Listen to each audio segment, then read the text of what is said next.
নমস্কার, আমি অ্যাস্ট্রোলজার মনীষা শাস্ত্রী বলছি। অনেক সময় দেখা যায় যে কর্মক্ষেত্রে যখন কাজ করতে যাচ্ছেন আপনারা, সেই জায়গায় বসের সাথে হোক বা সহকর্মীদের সাথে হোক সেইভাবে মনোমালিন্য হচ্ছে না, বা কোনো না কোনো কারণে ধরুন আপনার সাথে শত্রুতা হয়ে যাচ্ছে। আবার অনেক সময় দেখা যায় যে যেভাবে আপনারা স্যাটিসফ্যাকশানটা চাইছেন কর্মের জায়গায় সেইভাবে আসছে না। অনেক চেষ্টা করছেন কাজের জায়গায় আপনি আপনার পুরো এফোর্টটা দিতে, কিন্তু সেইভাবে আপনি যতই করছেন না কেন সেইভাবে কিন্তু আপনি সাফল্য পাচ্ছেন না, বা যেভাবে আপনি চাইছেন সেই জায়গাটা আপনি করতে পারছেন না। এই জায়গায় ক্ষেত্রে তো আপনাদের রাশিচক্রটাকে অবশ্যই দেখতে হবে। সেখানে আপনাদের লগ্নপতিকে দেখতে হবে, নবম ভাবকে দেখতে হবে, আর দশম ঘরকে দেখতে হবে। যদি আপনাদের সাথে এরকম হয় যে আপনারা অনেক চেষ্টা করার পরেও কর্মের জায়গায় সুনামও পাচ্ছেন না, আবার তারপরও শত্রু হয়ে যাচ্ছে, আবার স্যাটিসফ্যাকশন হচ্ছে না কর্মের জায়গায়, সেইখানে অবশ্যই আপনারা প্রতিদিন স্নানের সময় গঙ্গা জলের সাথে লবঙ্গ মিশিয়ে চান করবেন। সেক্ষেত্রে কিন্তু আপনারা অবশ্যই সুফল পাবেন।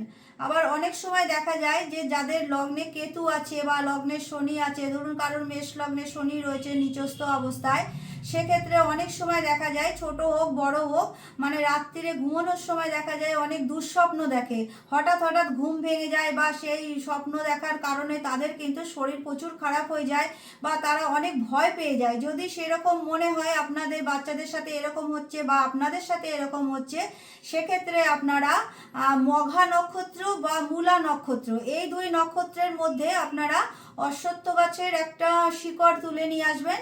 এই দুটো নক্ষত্রেই আনতে হবে, যে কোনো একটা নক্ষত্র হলেই হবে।